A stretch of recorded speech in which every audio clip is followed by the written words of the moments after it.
All right, guys. Yo, welcome back to another episode of Men and Now. We have a really exciting episode today.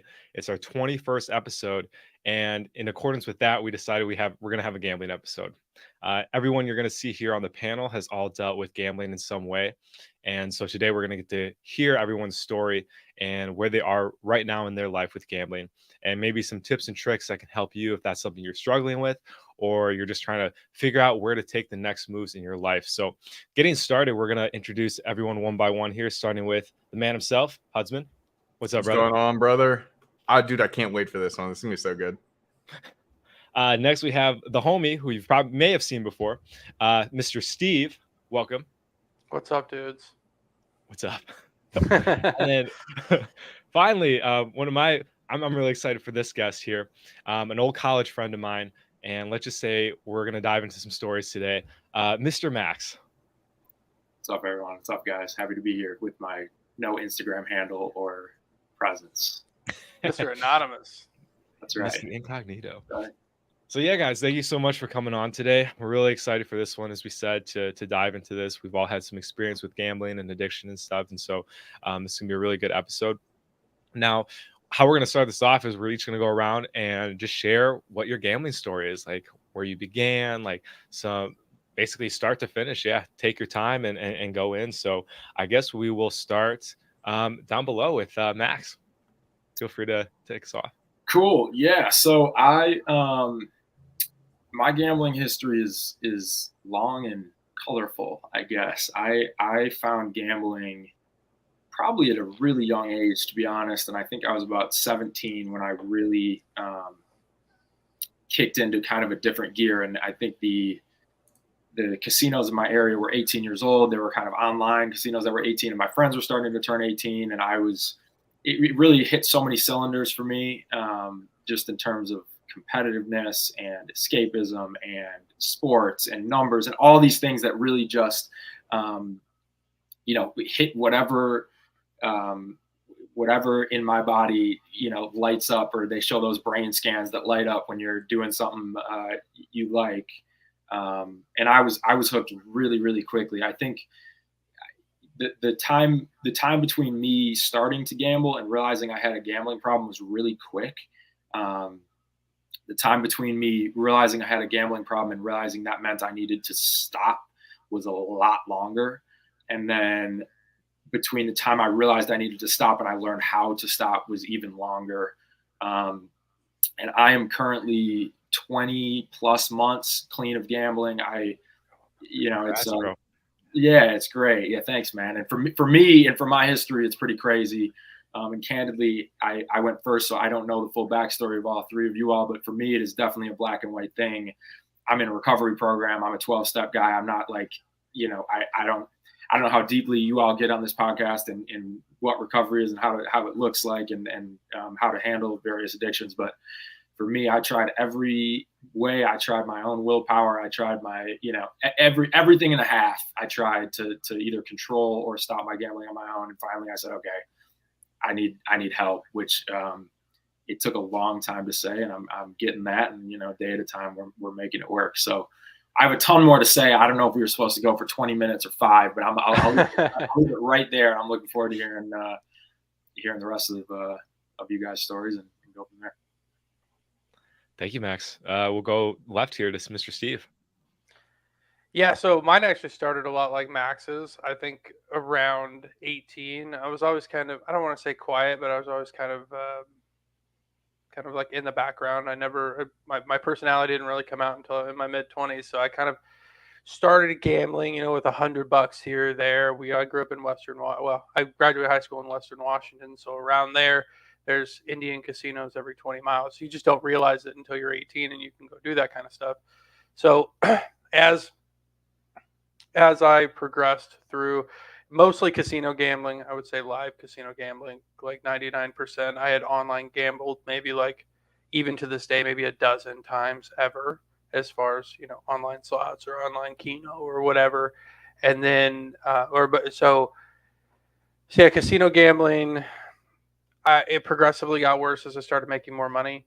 I would say, started out with $100, moved to $200, moved to $500, a month, and then it moved to $500 a week because I was making good money, and then it moved to $1,000 a week sometimes. Every once in a while, go binge off and spend 2,500 or even up to maybe like $5,000. So that's probably as far as I've ever gone in one sitting, and maybe even in a month or so. But that lasted, I would say, up until a year ago. Probably it was kind of like married to drinking a lot of alcohol, because obviously most casinos have alcohol involved too. So it was kind of my excuse to go out on a Friday night and also blow whatever money I had, which affected my lifestyle but really didn't. And I'm the type I can do things in moderation. I can do things every once in a while now because I quit drinking, and I understand that I can do things, once every couple months or whatever. So I have gambled. I quit compulsively gambling, say February, probably January, February, officially like quit, because last time Joel and I talked about it had been I'd gone a couple of times in the last like 3 months since we had our last conversation about it, and then I've probably gone 2 or 3 times since then, officially. And the last one was on a road trip here. There was a couple places I stopped at that I had gambled prior, like on a road trip, and I decided to stop in and do it again. So yeah, but my gambling was casino gambling, sports betting, honestly stocks, like day trading. Like I couldn't do that for a living because it'd just be a wild ride in my mind. So yeah, anything that pretty much you put $1 in and you can take 2 out is pretty much in a short period of time is my version. Awesome. Thank you, brother. Yeah, can relate to a lot to that.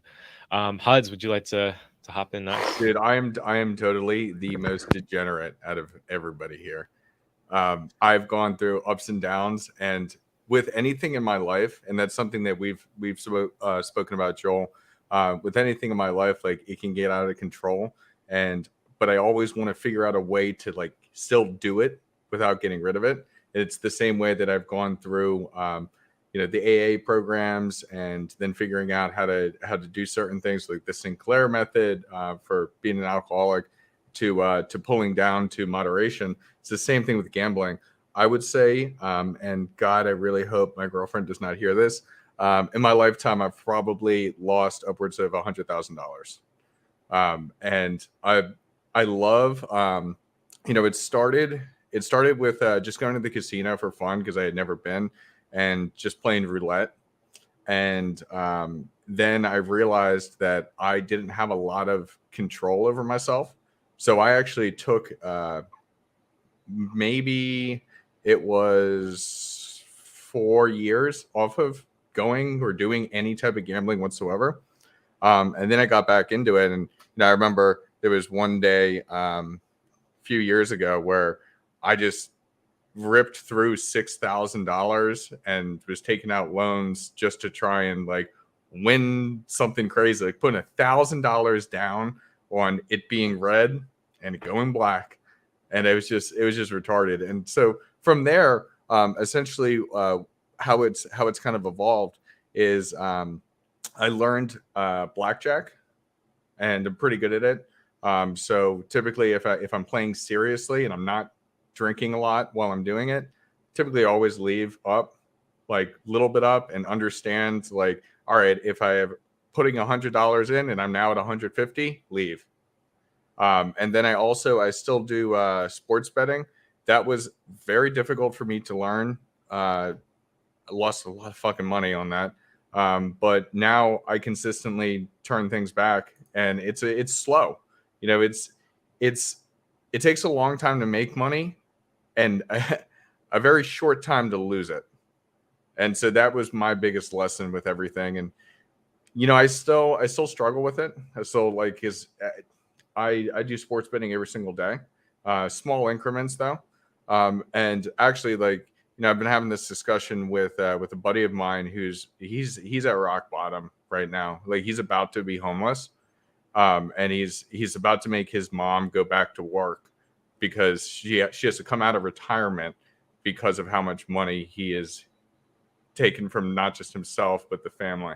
And it's there's sad stories with this, but there's certain things to gamble on and certain things not to. So like with him, he does a lot of wild parlays, like 1 in a million chance, and it's like it'll just be my time this time, and it never is. So that's why I think it's a great discussion. I've lost a lot, and it's taught me a lot of things along the way, of what to and what to not gamble on. And again, small bets, and once you lose, don't keep going. That's the biggest problem that I have. Yeah, I feel that. 100%, man. Like, super guilty. if you're guilty, raise your hand. Yep. So yeah, Huz, what you've kind of taught me is that some people can use like behavior substances in a controlled fashion. So that's something you've really opened my eyes to. I'm more like Max, where if I touch it, it's game over. Like I cannot. I has to be black and white, like they say in the groups, like powerless, right? So for me, my gambling started basically from the day I was born. I've always been a pleasure seeker, kind of like how Max said. And anything that gives me a high, I want to use to its full potential, basically.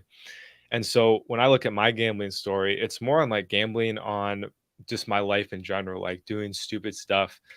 This scar here, I gambled with a skateboard in the giant hill, and the hill won. So now I have the scar for the rest of my life. And it's just crazy. And that's kind of been my theme, like gambled with jobs, gambled with relationships, gambled with obviously substances and stuff. And so I guess in terms of actually like financial gambling, in high school, yeah, we would always bet. Once I started playing like Magic the Gathering, we would bet on who could win, and then whoever won got the best card of the other person's deck. And I lost a lot, and it was very depressing, but I wanted to win it back, right? And then I had to win what I just lost back. You guys know how it goes. And so we had a bowling group, like probably junior, senior year, and we would go every like twice a weekend, and we would just bet like $20 a game and just be ripping the bowling ball. And it was just crazy. We were all just so fiendish for it. And I think it was the first time I realized that like you could feel on top of the world if you won, but if you lost, it could affect the whole week. And just that depression that hits, and that just like, oh my God, like what I would do for that $20 back. That was kind of the first introduction into gambling. So I went to college. I went to UW-Madison with my boy Max. We were degenerates together, and we didn't meet, I think, till maybe second semester or so. But what happens if you've been in college or whatever, you usually go to the dorms for the first year, and then you go into like a housing living situation with some mates. And so we did that, not Max and I, but we were still in touch with like similar friend groups. And so we were in our old house, and then we could just drink and do whatever we wanted, smoke weed 24/7. And we had this class, Max and I, that we found ourselves together in. It was like 5:30 p.m. on a Monday. I can't remember what class it was. Max, chime in if you remember. But it's going to take a minute, but I got you. And so it started off, we would go every week, Max and I. We'd go, we listen, we chat a bit, be good students. I think on week 3, we're like, dude, you just want to get out of here and smoke some weed. And like, yeah, hell yeah, let's do it. Next week, dude, let's just like study on the day off, and let's just smoke weed. And so we just ended up from there on meeting at my place every Monday night at 5:30, smoking weed and betting on 2K and FIFA. And let's just say after the first exam, you guys know they post like the scores, like the overall mean, median, mode stuff, the averages. And there was like, I don't know, like 6 people that got an F for that exam. I was one of them. And it was humbling. But I was like, so basically I realized, okay, I got to study harder. But that was kind of Max and I. Yeah, we partied a lot. We had a lot of fun. We did some fun shit. I'm not going to lie. It was a great time. A couple of years later, I dropped out of school actually because I had like a 2.9 or whatever, and I was trying to be a dentist, and I took acid and shit, and it was just like totally like blew my mind. So I needed to take a step back from school. But I came back from Madison, and then Max and I connected again. I started dealing, and that's when things just went crazy. Like we just started smoking literally every day. We opened a sports betting account together, Bovada. Max taught me about parlays and the beauty and magic and horror of the parlay. And we, we just started We going. all know. Yep. You boys know. And We know. Yep. And then we built a nice little account, like we were making progress. And then of course it always comes back to that blackjack. It's like I went 0 to 60. And I'm gonna pass on to you, Max, because I know you have some crazy gambling stories. So feel free to go in on the big scores. Yeah, well, it's funny. I sort of look back, and I wouldn't say, feeling bad. Like guilt is something that you want to have for a minute and then hopefully move through. And so I don't lose sleep over to this point, but I feel like looking back, my version is not only did I gamble for myself, but I brought everyone around me with me. And Joel, we had our similarities, and we had our, we would get high. I haven't smoked same thing in 20 months. Cause that was just another one. I'm just like, I'm done.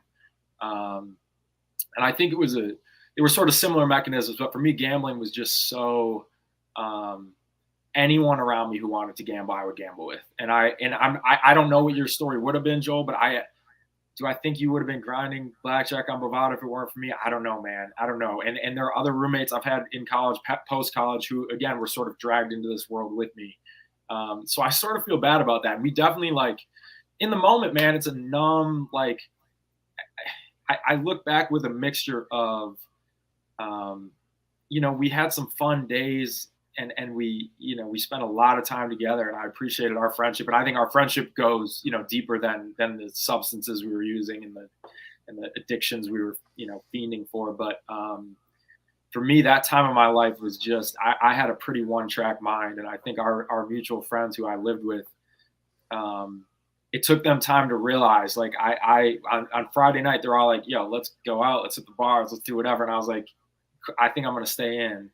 And that's because all I wanted to do in my life was get high and gamble. And, like, that's truly all I wanted to do. And it's not like I didn't like them, and it's not that I didn't want to hang out, but, that was really, that was where my mind was, is getting high one way or another and gambling. And I would say, so I have crazy stories and big ass bets and big ass swings and whatever. And I hesitate to be like, it depending on the context, I can look back on it and be like, that was crazy, or get entertainment out of it or whatever. But it's I try not to glorify it, and I try not to be like grandiose about it, and not to even compare. But every number that we've thrown out in the last 20 minutes, I've had some crazy days and months and years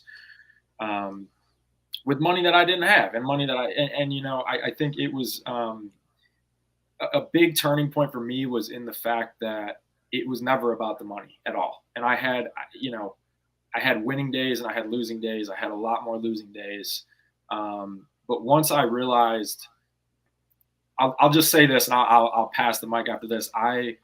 What it took me to stop gambling was to realize that the money for me didn't matter. And some people, I think I say this and they don't fully get it or agree. And even people in the program who are with me and have chosen not to gamble, you couldn't pay me to sports bet every day for the next 10 years. If you told me right now I would make $1 million, $10 million, and I mean this from the bottom of my heart, if you told me I would make $10 million sports betting over the next 10 years, I would not do it. And I know y'all, I know that sounds crazy, but that is the effect gambling had on me, and my ability to be present, and my ability to communicate, and my ability to be a good son and brother and friend, and all these things. Like for a decade of my life, I was so focused on getting that high, and again, I won enough money that I could have stopped and been cool. I lost enough money 1,000 times over that I could have said, okay, this is ridiculous, and stop. But it wasn't. It was never about the money for me. It was escapism. It was getting high off it. And I'm really happy. Like, the clarity I have now is more than I ever thought. And my first 10 years of adult life was just, living to my next bet. And at this point in my life, win, loss, or draw, I've spent so many hours at blackjack tables. I lived in Chicago after Madison for a while, and those the casinos knew I was a regular there. I had all the VIP, the shit, they were giving me free shit, and they all knew me, and it was like being a regular at a bar. And there were times that felt good there, for sure, but I look back and it wasn't really happiness, and it was a lot of pleasure. It was a lot of like fire in the brain signals that I wanted to fire. But win, loss, or draw, I wouldn't do it again. I wouldn't, because of what because of the effect I knew it had on me. So bless y'all. I'm not one that, like, I don't tell other people what to do, and it fascinates me when moderation works for people, because that ain't me. that ain't me one bit. And so I'm happy to be here. Yeah, I can actually I can second the emotional side of it, right? Because sometimes you forget when you go a few months, couple months, whatever. You're like, oh, that sounds kind of fun. You've been pretty disciplined. You put some money in the bank, whatever. And if you're the type of person that can like take $500 and go and get your rocks off, and then if you lose it, you lose it. If you don't, you don't. How I agree with you.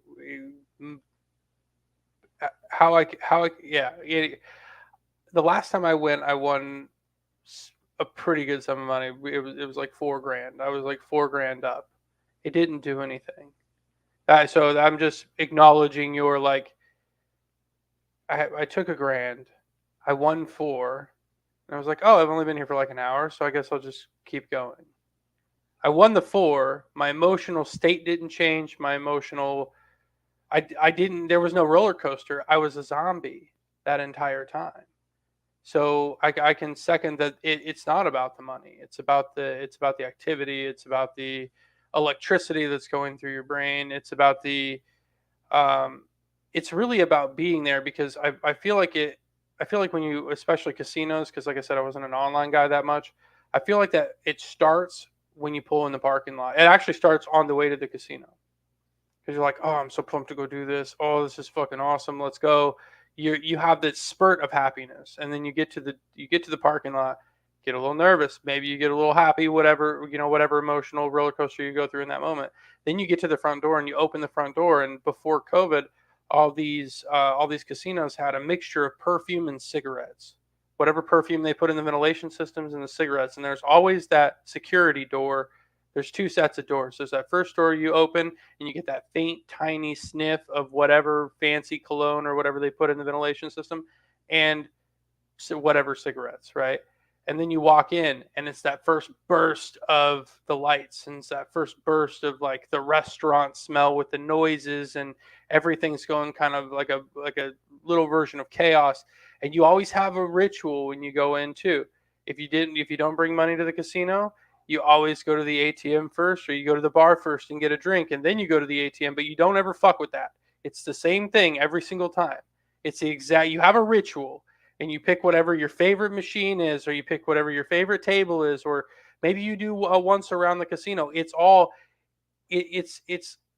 just a routine. It's like anything else when you're a gambler. When you walk in, you have a routine. You're not going there to go get excitement. You're going there to get comfort.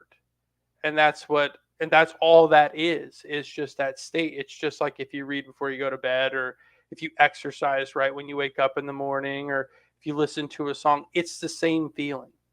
There's just a lot of money between you and that feeling, which is where I think people get in trouble, is when we unconsciously gamble versus we're consciously making an effort and trying to do something. It's interesting, like, as you guys talk about this, because I know for me, yeah, when you win, it's like, cool. But when you really lose, and you really lose bad, there's nothing that compares to that internal feeling. And that's how I knew that I had a serious problem, was because if you're the type of person who gets more of a rise out of the losing than the winning, and things are out of whack. Because it becomes a point where the losing just it affects you so much more, and you're like chasing some type of emotional high and low, and that roller coasters you're talking about, and it definitely becomes dangerous. I mean, that's why switching to more moderation and more tactful ways of doing certain things. You know, when we talk about everything in life for being men of now, like what is worth actually gambling? What decisions are worth gambling? Like, I mean, Joel, I want to turn this to you, at least for you. Like, I mean, you just took a huge gamble and you moved to Poland. Like, that's a gamble in and of itself. And so I want to turn it to you, Joel, on kind of your experience with some of those things, and let's talk about some of those things that are worth gambling in life without falling into an addiction. Great, yeah, great segue there. So yeah, I've been in basically like a small area my whole life, and kind of like I said, like I've made a lot of bad gambling decisions on me. And so as I got into this space, learning about dating and stuff, it was a real eye opener that like, okay, I got to start taking some risks towards things that are gonna benefit me in the future. I didn't want to be like, for example, I produced music and I made music for like 9 years straight. I did it almost every day. I got coaches. I sent hundreds of songs to labels, and I was all in. And it made me absolutely $0. I was just like, I was at a wit's end. I'm like, dude, like I thought I was going to be DJing at Ultra, and I'm in a studio apartment with my broken headphones, and I feel like a bum. So yeah, I thankfully connected with some good guys, and they really encouraged me. And I actually met them through recovery groups. So crazy. You never know who you'll meet through those. And he was like a big dater in the space, and he had gone to different countries, and he's like, dude, you got to go to Poland. Like, um, it's traditional values. You're really gonna like it. It's not all feminism and stuff and wokeness. I'm like, dude, I'm so in. So I literally I subleased my apartment, left all the furniture in it, sold my car, and booked a plane ticket and hopped on over to Poland and spent about 2.5 months there, just yeah, having a basically like a spiritual awakening, like realizing that I can take care of myself in a whole new place. I can meet just amazing people, which I did. Some have been on this channel too, like Tim and stuff. Shout out Tim.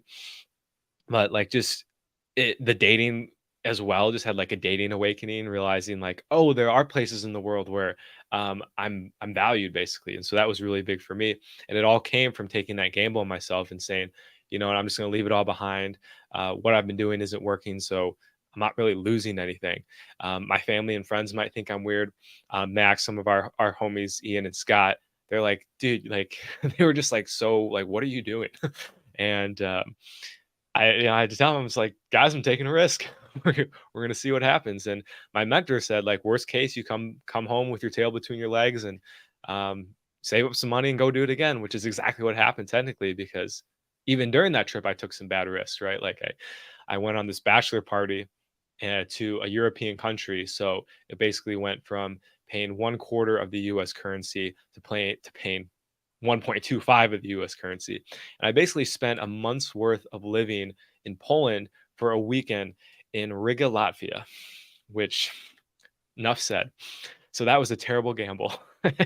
And yeah, it's like I think that's like kind of the message here is that like no matter what we do, there's gonna be consequences to our actions. And sometimes they're not gonna be great, even if we go in with the best intentions. But if we take those steps and take those risks, something beautiful can happen. And like Hud said at the beginning, I linked up with this random white dude I met on an addiction recovery podcast with Steve. Actually, Steve was there. Funny enough, Steve and I started a business a week later. That didn't work out, but we took a risk. Yeah. And we're here today. So it's just crazy what can happen. Yeah, I really think like when we think about dude, you didn't know me, and we just started talking, and I sold you a dream, and we ended up building something that is crazy. And you had come to me too at some point in the very beginning of it, and you're like, dude, like what happens if this doesn't work out?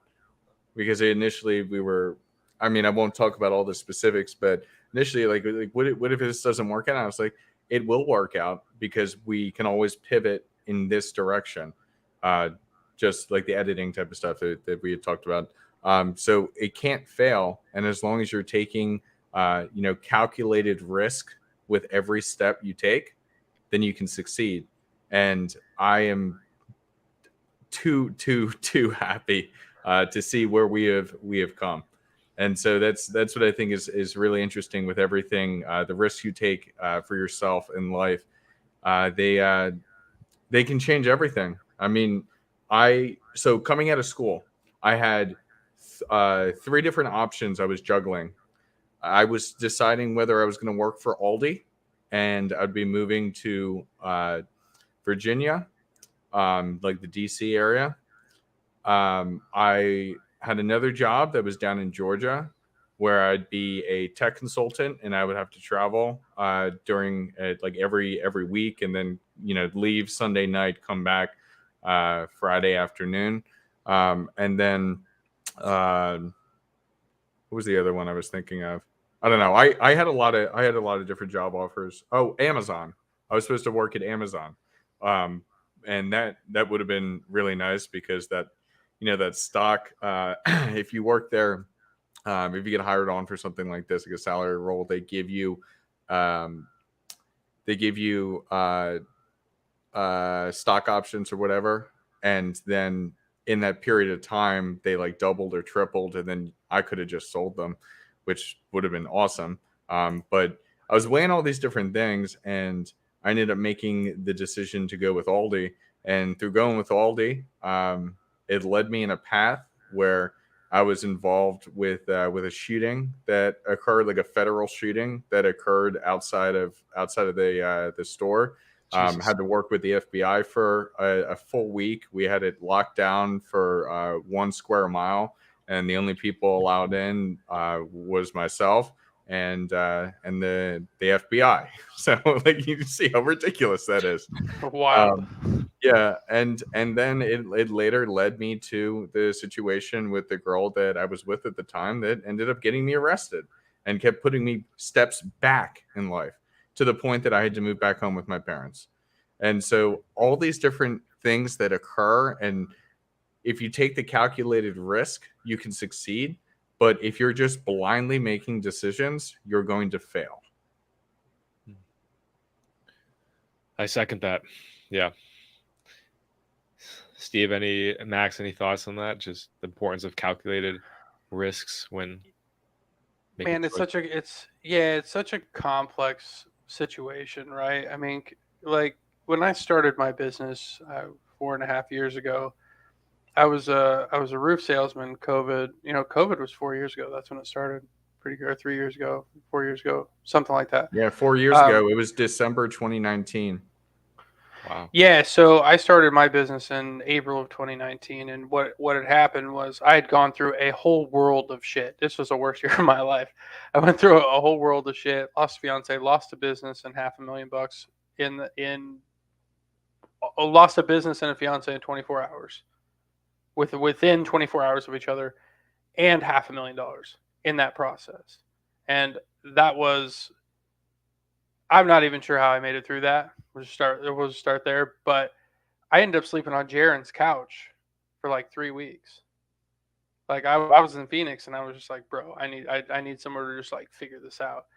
And even worse, as soon as I got it, I could go into that story. I don't need to go that deep into that story, but calculated risk was, I was in Phoenix selling auto hail repair with my own business, and a partner got fucked out of that. Fair enough. Whatever, lost some money. Fair enough. Didn't really change my life that much because I just went from like working 20 hours a day to, oh shit, working 20 hours a day to to get my shit back together.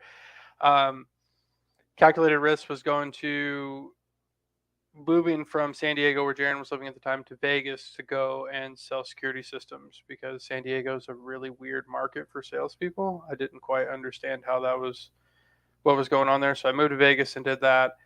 Failed at that, miserably failed at that. There wasn't enough money in it. It took forever to turn transactions over. I was living off of like $500-$600 at a time. Terrifying. To going from Vegas 2 months later, like San Diego to Vegas that was 3 weeks. Then 2 months later, moving to North Carolina to go knock doors selling roofs again and get my shit back together. COVID hits. So I decided to take it. COVID hits. We can't knock doors anymore because we're transmitting COVID or whatever.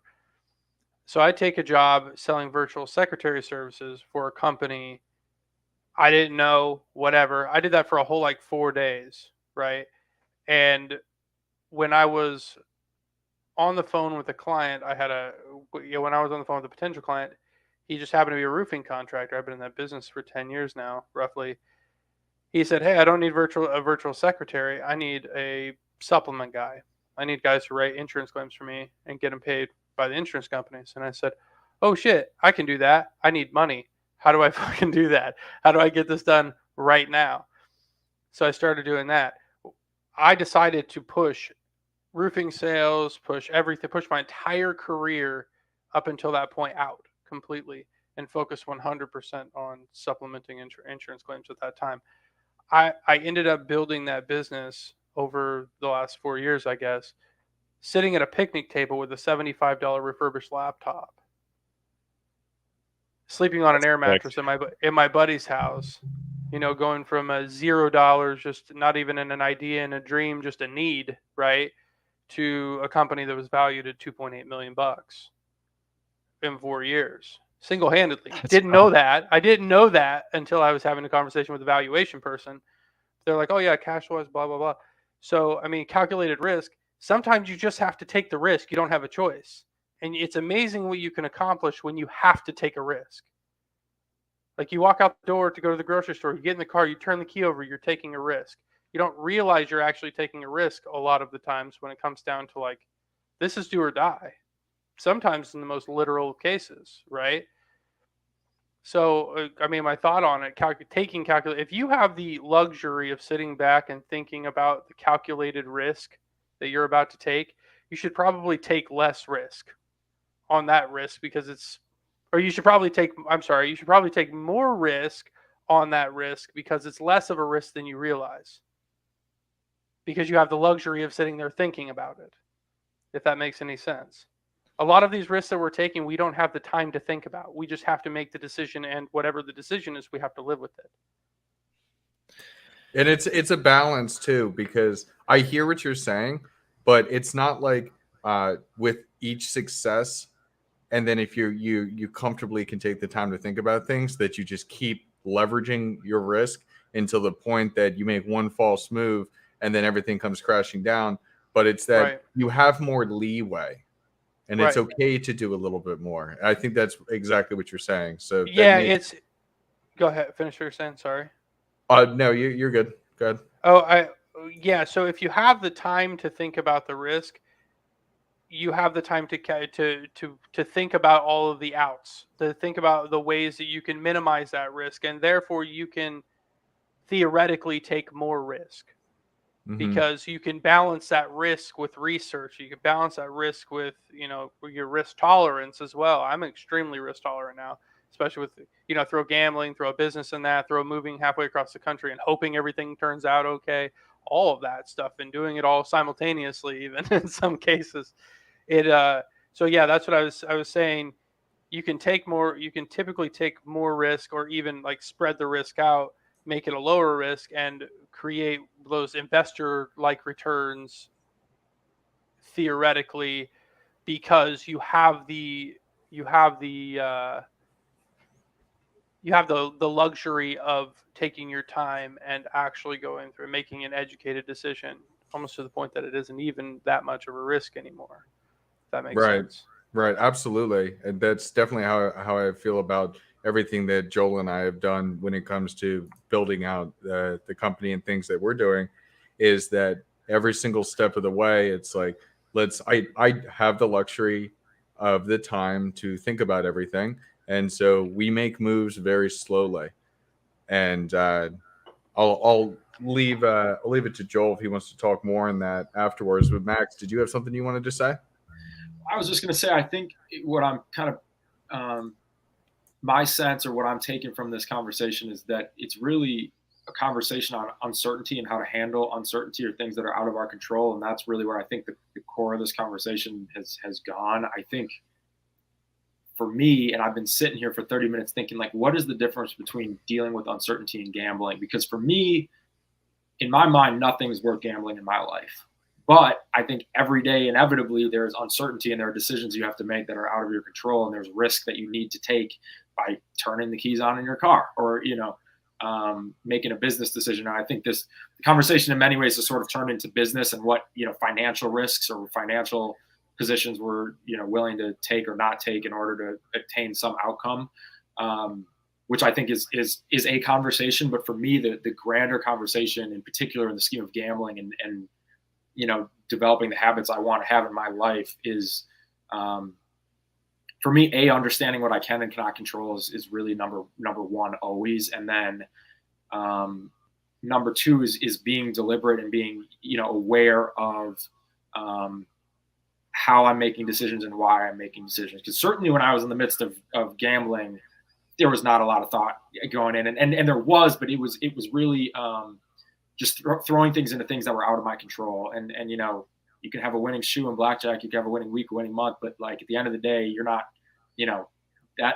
those cards are in the deck already, if that makes sense. And for me, I think whether it's in business or in relationships or in, how to navigate my life, so I'll start by saying I actually moved to New York City about 3 months ago. I also have been, I've been working in startups, which talk about a gamble. I mean, startups are risk-prone,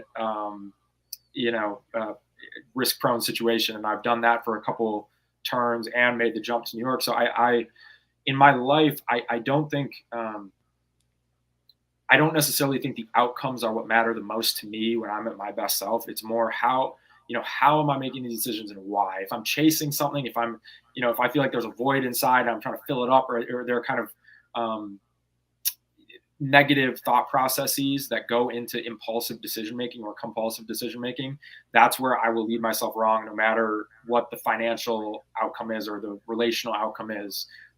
So for me, being able to take a breath and lean on other people to help and lean on my own kind of instincts and my gut to proceed deliberately in life. Like in that case, financial risks, I guess, are inevitable, and life risks are inevitable. But when I hear the word gambling, obviously from my experience in particular, it kind of constitutes, throwing something at something that's out of my control and hoping for the best. And that's some shit that I don't want to do in anything at all. And it's inevitable to some degree, but that it's a fascinating conversation about how to handle uncertainty in life, how to make decisions that inevitably involve risk in a way that's healthy for you. And that's my journey, man. And that doesn't mean to say I never want to gamble again doesn't mean I never want to take risks again. But for me, regardless of the outcome and regardless of how much money I have or how much money something makes, you could go work at Aldi as a project manager and then you're in a shooting. Like you don't know. Navigating that with a clear mind and kind of a process is what's most important to me, I think. So that's what I think D'Angelo puts it great. Risk either gives good or bad experiences, and the most important thing is how we learn from them and then apply those learnings to scenarios that can help or hurt us. Every decision leads to progression. That's the truth. As long as we are introspective on everything that we do, every decision becomes a little bit sharper, and we get a little bit more edge on the house, so to say. 100%. Like, yeah, Huds, you've really taught me this lesson about taking things slow, because I'm a very impulsive person, and it's taught me to learn how to listen to the intuition a little more. Like when we met, I had just gotten out of a business partnership as well, and I went all in on it. I'm like, this person's awesome. They're we have great chemistry. Are you talking about Steve? No, not. That's funny. I'll preface before Steve. This Steve guy, dude. Oh my God, let me tell you, it's a nightmare. But still, Steve, amazing idea. Still, it's just the market didn't want it, which is too bad. But I remember what it was, to be honest with you. There it is, guys. So I was like, with this, we were doing this thing with the addiction stuff, and the thing was, she just didn't work or show up on time. And I was like, okay, that's a big red flag. So just like you said, D'Angelo, you just learn these little kind of hacks. And then next time when I met Huds, I'm like, we kind of vetted each other first. I was like, dude, I just got out of a bad business relationship. You're like, so did I. We both knew what we didn't want, and so we could go into and inform this from a place of wisdom.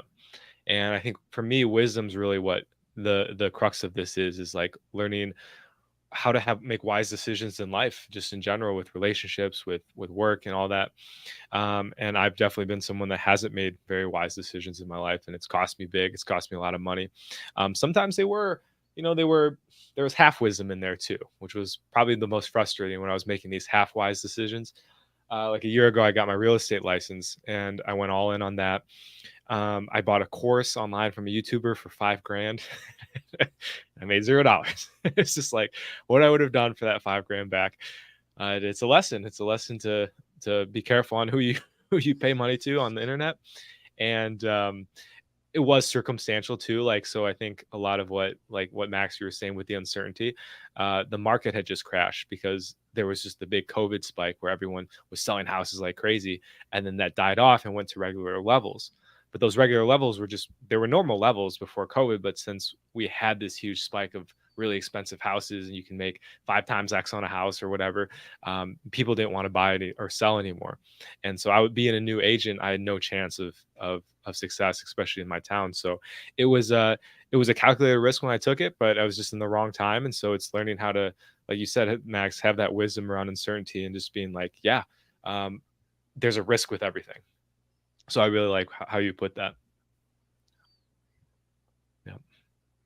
It's crazy. Like, yeah, the things we have to, life lessons are not easy to learn at times. And I'm sure Yeah, we and all it's are it's aware of that. crazy, dude. Like as I've explained to you, as long as you take every step deliberately, success is almost guaranteed.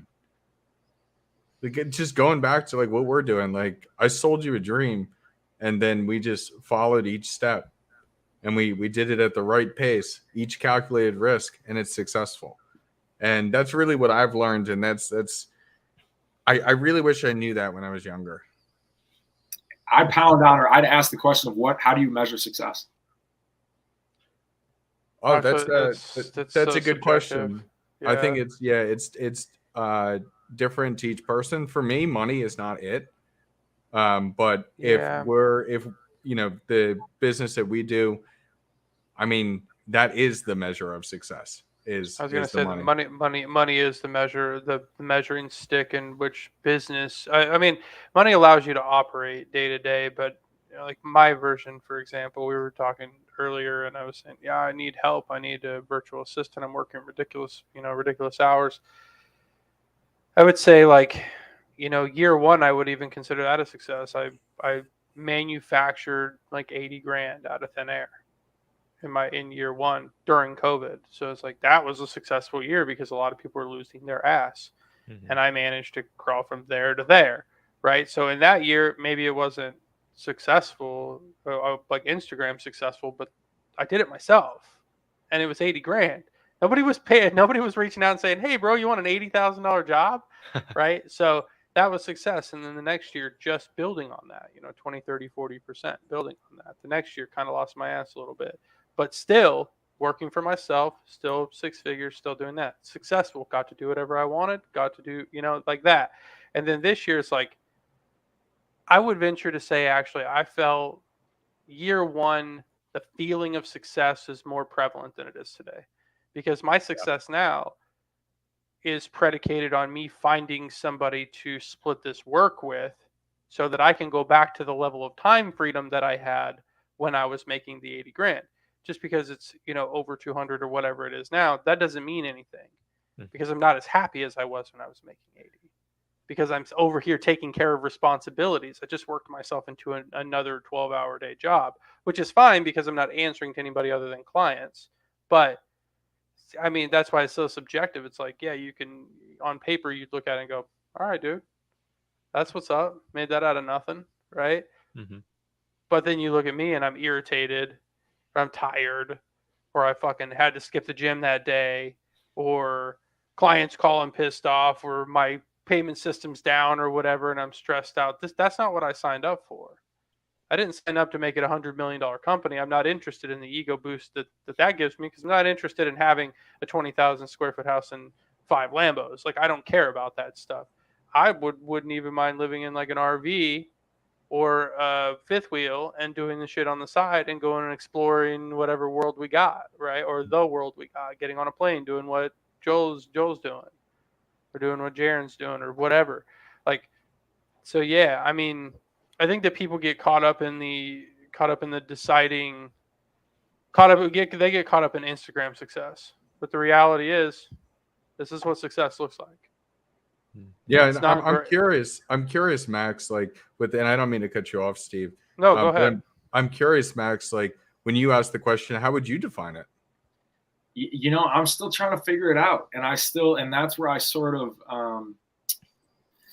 that's where I get into my sort of process first thinking, or I try to, because I think for a long time in my life I was really tied to outcomes, and I was really tied to whether it's money or popular, like whatever, you know. And I'll be honest, for me, like I'd be nervous about, like, for myself, about Instagram success, or like success being triggered specifically by how other people are viewing me or intaking my stuff. Because for me, not to get, you know, all in the fields, but like to me, like peace and self-worth and like relationships with people, like those are the things that I sense like my core like brings me to where I want to be. And I will say there are obviously there are, you know, living in the world, there are financial like needs we have, and there's like a base of like, okay, I need this to live a life I want to live, whatever that is. So that's obvious. That's a piece of it. And I spend a lot of time, you know, thinking about my, you know, what I want in my professional life. But I kind of come back to what Steve was saying, like I always try and be present with like, what, you know, am I actually happy? And I would give up. And that leads back to my point of like, what I truly would not spend my days gambling for $10 million because I know it doesn't bring me, it sucks life out of me, you know? So I think, success looks like a lot of things, or nothing. I don't know, but I think doing my best to stick to my process and like, you know, making decisions based on thought and, you know, care, and you know, developing meaningful relationships with people, and kind of going about my day-to-day life with the habits I want. You know, that's sort of a corny answer, but like that's, the older I get, the more I sense that is where my, you know, if I do those things, and to your point, if I move slow and make the decisions that I think I should be making with the right process, then good things will happen, whether that has to do with money or, you know, business bringing me purpose or relationships or whatever. So I think I do my best to focus on, to really circle back and try and be concise with how do I define success. I do my best to focus on the process rather than the outcomes, whatever they may be. And it's man, it's hard. It's hard because I do want those 5 Lambos and the whatever, and I do, you know, Yeah. and I do want a lot of freaking things. Why do So you need 5? One of them works fine. Yeah, right. One for every day of the week. I mean, you know, come I'm on. like, Max, I'm a only gambler. 5? I Only 5, dude? don't know. What's ironic about it though is once you hit, say, 10 grand a month, there's a sweet spot. It's somewhere between $8,000 and $12,000 a month, depending on where you live. Maybe even a little bit more than that for people who live in like New York City, right, where the cost of living is excessive, but and taxes are excessive also. But like there's a sweet spot you get to, that I got to somewhere around 10 grand a month, where I thought I don't really need for anything else as far as like finances. So, okay, now I don't have to directly put my energy into surviving or getting to my ideal lifestyle or whatever that is. So that's when shit starts to get really, really interesting, I feel like, because you take the next meal off the table. You're no longer in quote unquote survival mode. So you're like, okay, what fulfills me? Does Yeah. it matter? Because I listened to a student on the internet yesterday who told me that I needed to go as hard as possible, as long as possible, and to get as rich as possible because of this imaginary family I don't have, and this girl that I'm not trying to impress because I don't give a fuck, and these kids that I don't have, and this place that I don't live, driving this car I don't drive. I'm so confused. Like, what am I actually supposed to be chasing after I don't need any of that shit? Are we chasing Right. experiences? Are we chasing money? Are we going to the casino?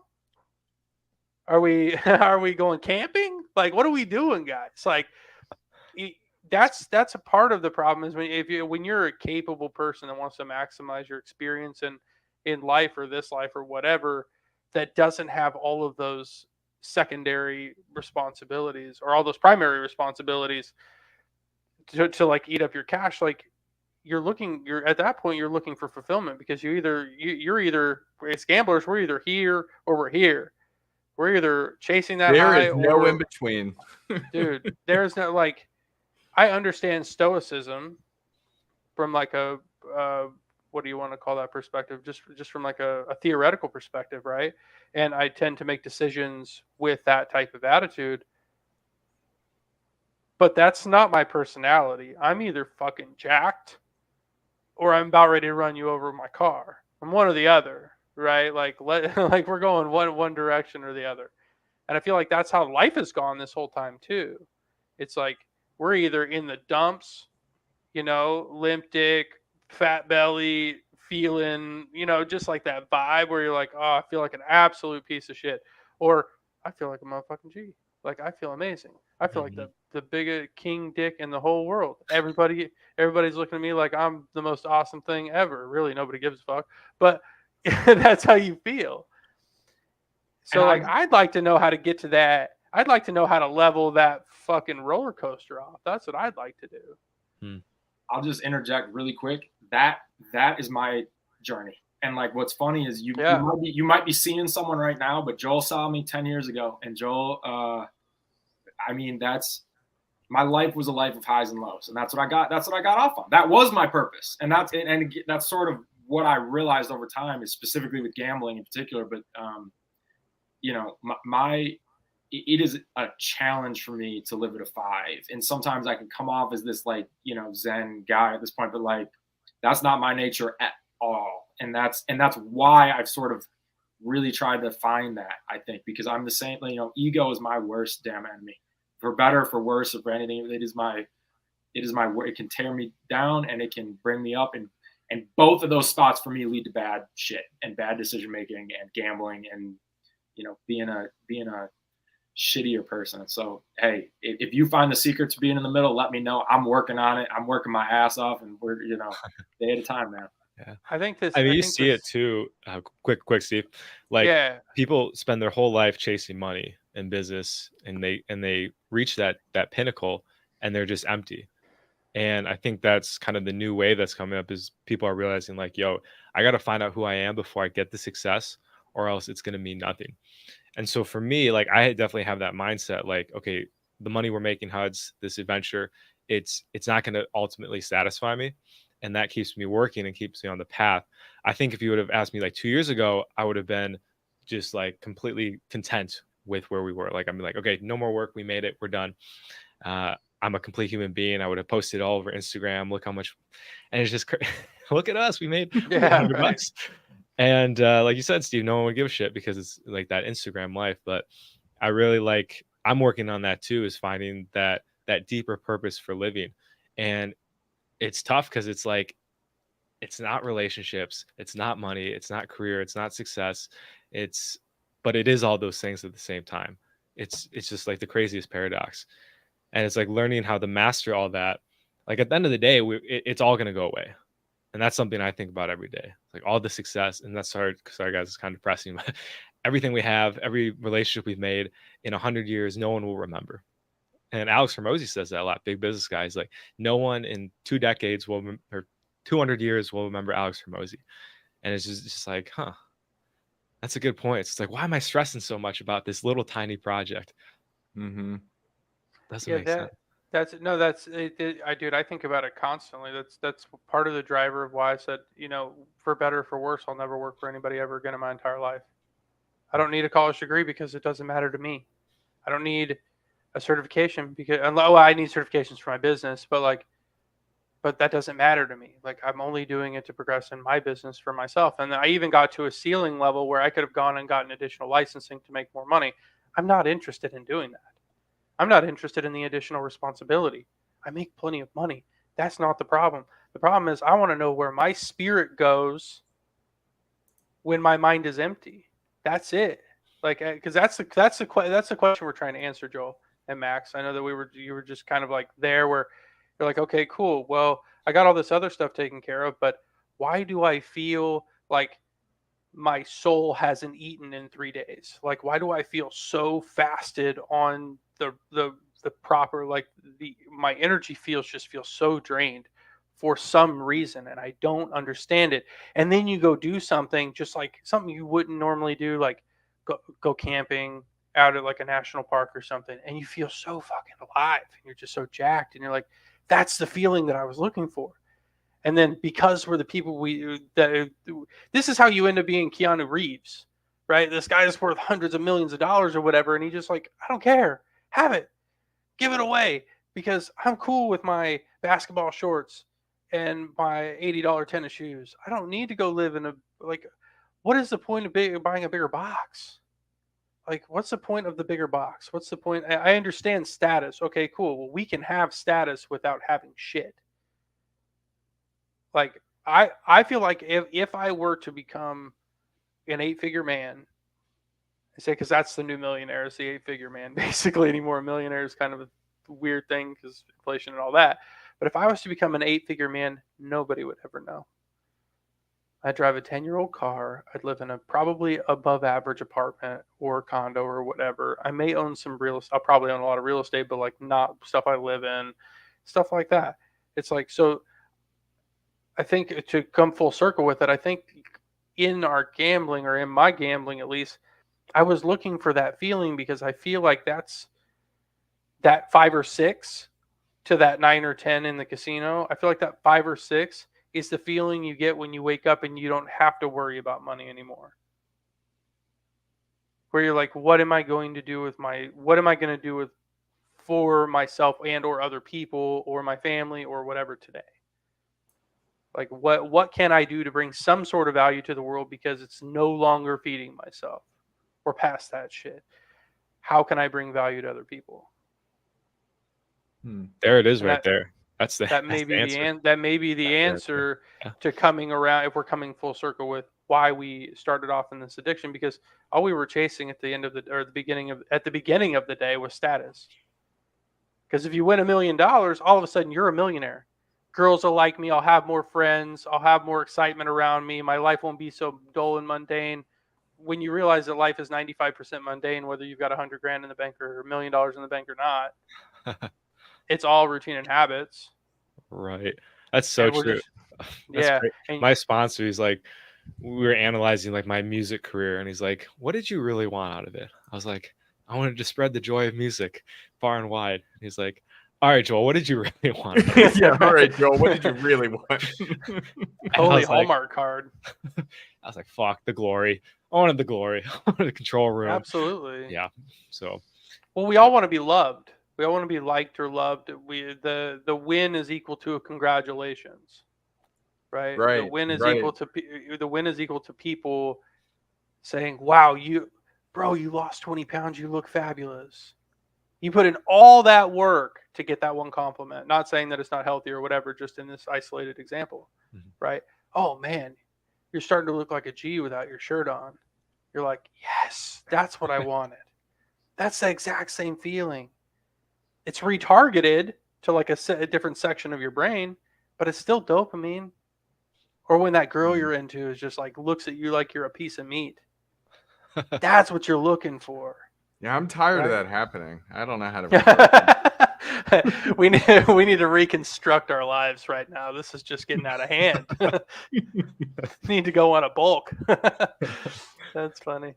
And then you get the body, and then you rip it up doing a stupid skateboard thing, and it's never going to be good on Instagram again. It's like it just comes. Well, where does that end, dude? Where does it end? Steroids? Like once you get to that point, once you get in good physical shape. Like, where do you go with it? Do you go into a maintaining unless you go competitive, right? And then you have to go do all the other stuff. But like, where do you go with it? Now you've gotten to the point where you're just trying to keep the muscle that you have. That's where we get fucked up as men. We go into like the money maintenance, physical maintenance, spiritual maintenance. We get complacent, and then we're like, I could use a drink.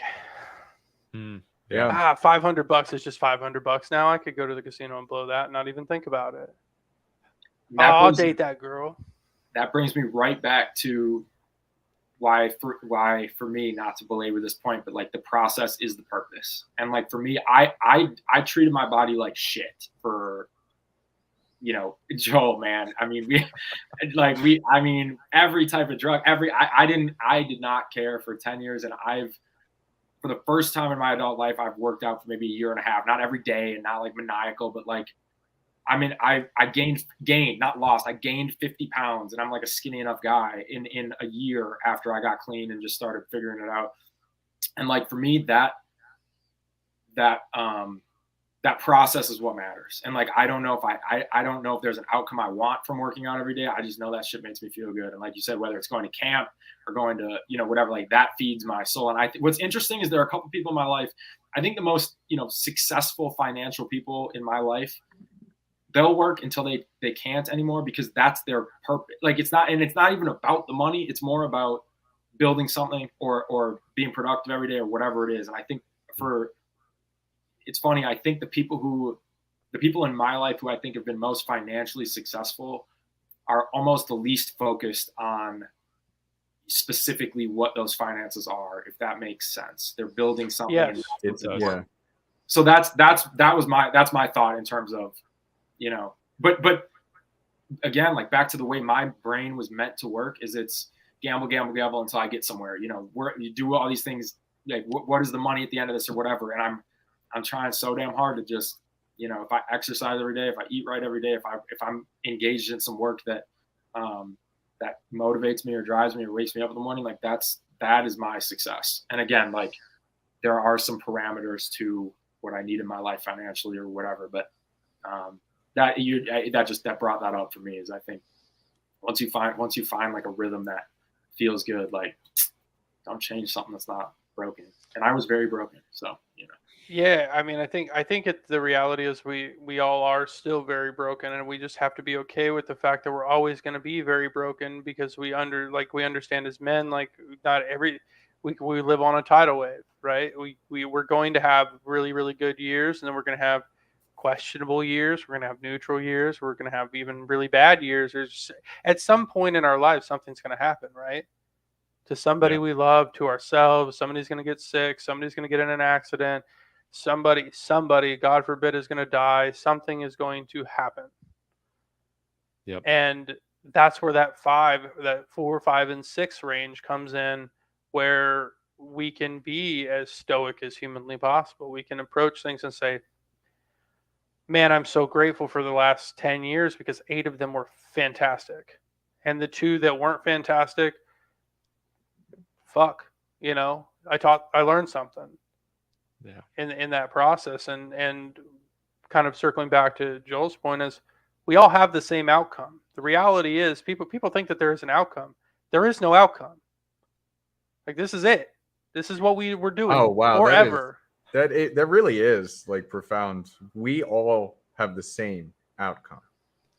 It means the adventure in the process is I believe, and this is probably going way past what we're supposed to be talking about today, but I believe this is all a test for later. I believe the way in which we live our lives now is going to be when we come to whatever point in whatever belief system that we have, because I'm not turning this into religion, but when we come to that point and we meet our maker, the universe, or the other side of this effectively, that we're going to get graded. Okay, well, this is the type of human being that you were. This is how you handled this situation. You were kind of a piece of shit here, but you were pretty good in this area. I get it, right? And maybe it's a cosmic thing, maybe it's a God thing, maybe whatever. It's just a matter of like if I think, okay, when I die, I go to the other side of this. Am I going to get an A? Am I going to get a B? Am I not even going to pass? Am I just going to be this addicted guy who is an absolute piece of shit, who is completely pleasure seeking all the time, took no responsibility, didn't raise a family, didn't leave anything for anybody, didn't leave nothing? Am I going to get a D or an F? And so as you're talking about the process, I'm thinking, how can I be better at stuff that I'm bad at every day? Not better as in elite necessarily, but maybe just average, right? Like maybe I do have such an addictive personality that I will never give up completely gambling. And okay, so if I'm never going to do that without completely altering everything I ever am, if I'm never going to completely give it up, how can I mitigate this to a point where it's tolerable? And maybe you get to the tolerable level and you go, okay, well, now that it's tolerable, I think I can back off a little bit more. I did this with drinking, right? I haven't drank in 9 months, 10 months, something like that. But I was drinking like 18 drinks a day. Well, I didn't start by just completely quitting. I went 51 days sober last year at some point. I think we talked during that period of time where and then like around the holidays I binged a little bit. And then after that I was like, yeah, I kind of liked the way sober felt a lot more. So it was like a test. It's like, okay, well, how does this life look like without this stuff? I'm not going to stop myself from going back to it, but like, how does this life? And then January 10th, I was like, I made a deal with my dad that we would quit drinking for a year because it was like, I didn't lose anything. I had more money. I lost, 10 pounds, whatever. Cool. I think that I could probably get something done. Right. So I don't know. I try to look, I'm trying to look at it from that perspective, like go even deeper and just we don't love ourselves enough. Like in the process of all this, like nobody's perfect, and everybody, like what we were talking about before we get into this, is everybody has an addiction of some kind, whether you're a straight laced human being or not. Everybody has an addiction, and I think that they point these our addictions, because we all have multiple addictions across our entire lives. They point these out as being the worst of the worst, effectively. Otherwise, they wouldn't have programs attached to them and psychologists studying them and all that stuff. But I don't even know where I was going with that. I totally lost my thought. I had a whole thing going on.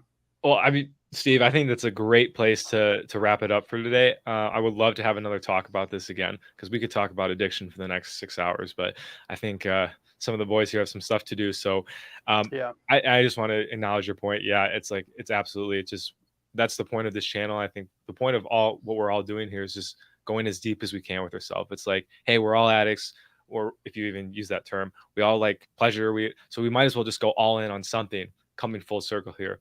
Might as well be ourselves, right? And seeing how deep we can go in our own consciousness, in our own. Get addicted to yourself. Actually, okay, so that's a different problem. That could deeply turn to narcissism, so be careful with that. All right, get addicted to the process of There we go. I'd rather be a narcissist than a depressed, fat, deprived human being, frankly. Yeah, we're all a little bit narcissistic. I think, to be addicted to anything, you have a little bit of narcissism in you. So you have to be kind of selfish, frankly, to have an addiction that affects you in such a profound way. So yeah, totally. Well, cool, guys. So we will take a few minutes here and wrap up. We'll just go around the horn here. Max, where can people find you or not find you? Yeah, I'm a ghost. You will never find me. No, I would say this. Gandhi, good to see you, man. I am pretty quiet on socials. I'm pretty quiet in the public eye, so to say. Joel, I would say reach out to Joel. If anyone wants to hit me up, I'm always happy for a phone call, always happy for whatever. And real talk, man, like life is light. It's not always heavy. If you're listening to this and you are like, I cannot figure out how to stop gambling and I need to stop gambling, definitely hit Joel up, have him talk to me, and let's figure it out. So not to make this a GA meeting, but I'm definitely here for that or any other conversation. So I would say go through Joel, find me. Thanks, Max. Yeah. Steve, to you, my friend. Oh, you guys can find me on Instagram, Esteban the Bold. My real name is Steve Barker if you want to look me up on Facebook. But yeah, I mean, I don't really do outros very well. Let's put it that way. Good job, man. Yeah, I'm the king of no outro. Like, all good. So with me, you guys know me. First time listening, I'm a dating coach. So right down below, Instagram, the Hudsman, best way to reach out to me. Happy to help you out in whatever way with that. I have a lot of, it's a little bit different than Sobriety University with what Joel does, but yes, I do practice moderation in my addictions. And so be happy to help answer any questions or help push you forward in whatever way. And I just want to say, thank you to Max and Steve for coming on. I would love to have you guys more often. Obviously depending on the conversation, because we do all types of different topics, but really appreciate you guys. Absolutely. Absolutely. Second. Thanks for having me, guys. Yeah, so for myself, you can find me on Sobriety University. That's probably where this channel is being streamed. Doing a lot of cool things over there. We have a community actually dropping pretty soon in the next couple of weeks, and we're really looking forward to it. It's going to be a place where you guys can come, you can hang out, meet other people that are also on the path of addiction recovery, have that accountability. I see that a lot with the coaching clients I have, is that they always have the motivation and the will to do it, and they probably can do it. They just don't have that accountability. So when they're left to their own devices, they kind of lose it. So that's what this group is for. You can come in. We're going to do weekly workshops. We're going to have other experts in the field that have quit X, Y, or Z substance to be able to talk and help teach you how to get and stay sober as well. Like Max said, there's a ton of free programs out there too. So the community will be paid. So if you don't want to pay anything, there's a ton of free stuff. I'll link something down below actually after this. It's like 30 free groups and stuff like Max talked about. We can't really dive too deep into them in public, but basically, you know what they are. And there's a group for everything, any addiction, caffeine, TV, Netflix, whatever, it's out there. So that's also an option. And then, again, Steve and Max, thank you for coming on. Definitely, if you guys want to talk to them, you can go through me for Max anyway, and then find Steve on his channel. Max, I would love to have you be part of this community we're starting here. I'm just going to say that out loud. I think you'd be a great help for it. And then Steve, once we do get into the alcohol stuff as well, you as well, because we're just trying to get as many people that understand this together to help as many people as we can. So before we end here, we'll go through a quick couple of the comments. Thank you for everyone who tuned in. We really appreciate it. Ud, nice talks. Much appreciated, Ud. Ud, I like that. Ud. We have our homie Krisky. How would life be without what I'm addicted to? We will talk about that on another pod, so stay tuned for sure. And then this one's actually, I don't know if this is a troll, but it's pretty funny. And I gotta laugh. It's a troll. Okay. I'm like, hey, maybe he did some weird gambling and that's what he had to pay. So who knows? There's all kinds of weird stuff out there. Final announcement, guys, before we head out here. Our friend Josh from Renegade Wingman, you've seen him on the channel. He's been on the pod the last couple of weeks. He is going to be doing a live workshop next Saturday. The link will be coming up right here.